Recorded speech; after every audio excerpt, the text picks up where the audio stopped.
We often believe we are in full control of our minds, steering them with deliberate intent. But even a bit of self-reflection reveals that, more often than not, we're simply following a built-in guidance system, one far more intricate than our conscious understanding can grasp. What we recognize is merely the surface display of an elaborate software, powered by an even more complex hardware system beneath. If we fail to understand how this internal system operates, its rules, its destination, and how to override it, when it misleads us, we run the risk of moving through life aimlessly, ending up somewhere uninspired at best, or devastating at worst. Carl Jung, the renowned 20th century Swiss psychiatrist, was arguably one of the most brilliant minds ever to embark on the journey of mapping this inner terrain, seeking to understand the self from within and build a comprehensive framework of the psyche. From the top down, early life, born in 1875 in Kessel, Switzerland, Jung was the son of Paul Jung, a modest rural pastor, and Emily Jung, a deeply spiritual and emotionally troubled woman. From early on, Jung was withdrawn and introspective, often lost in imaginary play, dissociation, and observations of adult behavior. School was a source of distress. He performed poorly and suffered frequent fainting spells to avoid it. However, as he matured, and especially after his father voiced concern about his lack of direction, Jung made a drastic shift. He immersed himself in reading, particularly philosophical and religious texts. After completing secondary school, he chose not to follow the family's religious path and instead pursued medicine at the University of Basel. Upon earning his medical degree from the University of Zurich in 1902, Jung began working at a psychiatric hospital under the guidance of the well-regarded psychiatrist Eugene Bleuler. A few years later, he branched out into private practice as Jung gained prominence in the field. He met Sigmund Freud, the leading and controversial psychological thinker of the time, May 1907. Their first meeting reportedly lasted 13 uninterrupted hours. This encounter sparked an intense professional collaboration and personal friendship. Together, they traveled, lectured, analyzed dreams, and exchanged ideas on human psychology. But the dynamic between them was uneven. Freud, significantly older and more established, assumed the role of mentor or father figure, while Jung remained the junior partner. This imbalance would eventually become a source of tension, especially as Jung's theories diverged from Freud's.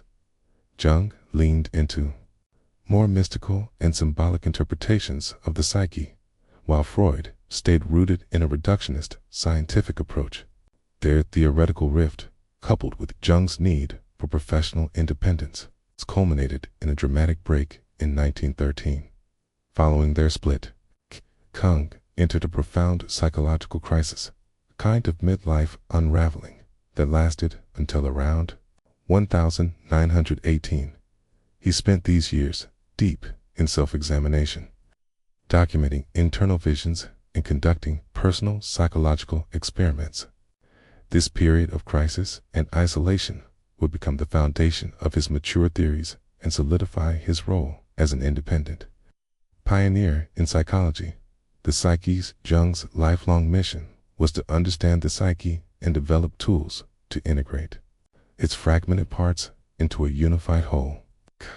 By psyche, Jung meant the total personality, conscious and unconscious, including our thoughts, feelings, and behaviors. He believed the ultimate aim of human life was to realize this wholeness, a process of becoming one's truest, most authentic self. He wrote, "Man's task is to become conscious of the contents that press upward from the unconscious. As far as we can discern, the sole purpose of human existence is to kindle a light in the darkness of mere being." According to Jung, our conscious and unconscious minds are in constant interaction, shaping our complete personality. However, most of who we are remains buried beneath awareness, hidden in the unconscious. This includes our true desires, latent talents, and unexplored motivations. Therefore, to become whole, we must confront this hidden realm, bring it into awareness, and integrate it. This journey toward wholeness, Jung called individuation. To grasp this idea, it's important to understand Jung's model of the psyche. He divided it into three primary layers: consciousness, the personal unconscious, and the collective unconscious. Starting with consciousness, this is what we normally identify with. It's the realm of immediate awareness, where we know who we are and what we are doing. The center of this realm is the ego, which creates our sense of individuality and personal narrative. The ego helps us construct a coherent self-image outwardly. This self-image is expressed through what Jung called the persona, the social mask we wear to meet expectations and fit into roles. But this persona often diverges from the individual's authentic self. It's shaped more by what society deems acceptable than by personal truth. In order to maintain this social facade, the ego selectively filters experience, screening what fits, and repressing what doesn't. The rejected material gets pushed into the unconscious. One of Jung's most groundbreaking contributions was distinguishing between two realms within the unconscious: the personal unconscious and the collective unconscious. The personal unconscious is similar to Freud's concept, comprised of forgotten memories, repressed emotions, and unresolved conflicts, unique to the individual and other thinkers of the time. In Jung's view, once the ego represses or dismisses the undesirable parts of experience and identity, these elements aren't erased, they're stored just beneath the surface in what he called the personal unconscious. Though hidden from immediate awareness, they continue to influence thoughts, feelings, and behaviors, often in powerful, indirect ways. The collective unconscious, however, is where Jung's theory truly diverges from previous psychological models. Unlike the personal unconscious, which is shaped by an individual's experiences, the collective unconscious contains universal patterns and psychological structures inherited across generations, echoes of humanity's entire evolutionary history. Jung likened it to biological evolution, stating, "Man has developed consciousness slowly and laboriously in a process that took untold ages. And this evolution is far from complete, for large areas of the human mind are still shrouded in darkness." Through centuries of imitation and behavioral inheritance, each generation absorbs and reflects the mental and emotional patterns of those before. This creates an unbroken chain of psychological continuity, deep, shared reservoir of experience passed down through time. Jung believed that every human inherits this underlying structure at birth. He found evidence for this both in his psychiatric work, where patients' unconscious material often revealed strikingly similar patterns in his studies of mythology. In art, across cultures and epochs, he observed recurring motifs, symbols, and themes, despite those cultures having no contact with one another. These commonalities, he argued, pointed to deeply embedded archetypes, universal psychic structures that influence human perception, its behavior, and personality. Archetypes form the basic templates from which the individual psyche is built, shaping our instincts, emotional reactions, and symbolic understanding of the world within the combined unconscious. King identified what he called the shadow wall of the denied, hidden, and repressed parts of ourselves that the ego refuses to acknowledge.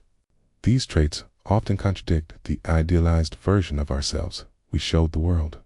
Nested within the shadow are two further archetypes, the anima and animus, representing the suppressed feminine qualities in men and the suppressed masculine qualities in women, respectively.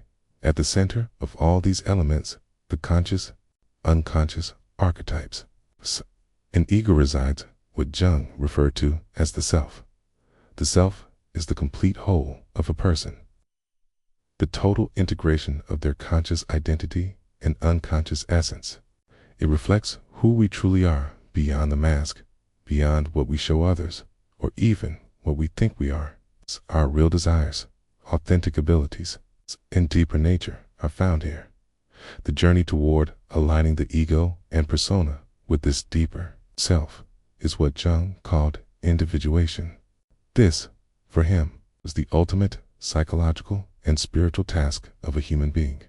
To become whole, whether it's achieved through therapy, deep introspection, creative expression, or personal development, the path toward individuation always begins with one thing: radical self-acceptance. But radical acceptance requires radical honesty. One cannot integrate what one refuses to see. Each opportunity to explore a personal reaction, fear, or pattern is a chance to descend into the unconscious, to take another step down into the basement of the psyche. As we go deeper, we encounter uncomfortable truths, disowned parts of ourselves, and darker instincts. But rather than fleeing from them, Jung emphasized the need to integrate the shadow to face, understand, and accept these hidden dimensions of self. Instead of denying or suppressing them, avoiding the shadow doesn't make it disappear. Like one cannot outrun the physical shadow cast by their body, we cannot escape the psychological shadow by ignoring it. In fact, the more we repress it, the more power it gains.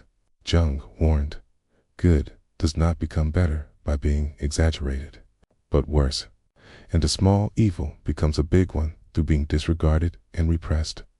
The shadow is very much a part of human nature, and it is only at night that no shadows exist.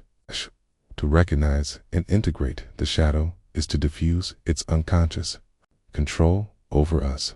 It allows us to become more self-aware, more responsible for our actions, and more connected to reality. One cannot solve a problem they refuse to admit exists. Awareness, self, is the beginning of healing. Though the idea of self-acceptance may seem simple, the reality of true individuation is anything but. In the absolute sense, Jung acknowledged, it may be an unattainable ideal. Even in relative terms, 'tis likely one of life's most demanding and ongoing challenges to honestly confront one's own flaws, fears, and dark tendencies, to admit that what we hate in others may also exist in ourselves, that we are not who we believed ourselves to be, and never fully will be, is profoundly destabilizing. It threatens the very foundation upon which the ego stands. Yet, Jung insisted, this painful reckoning is a necessary part of psychological growth.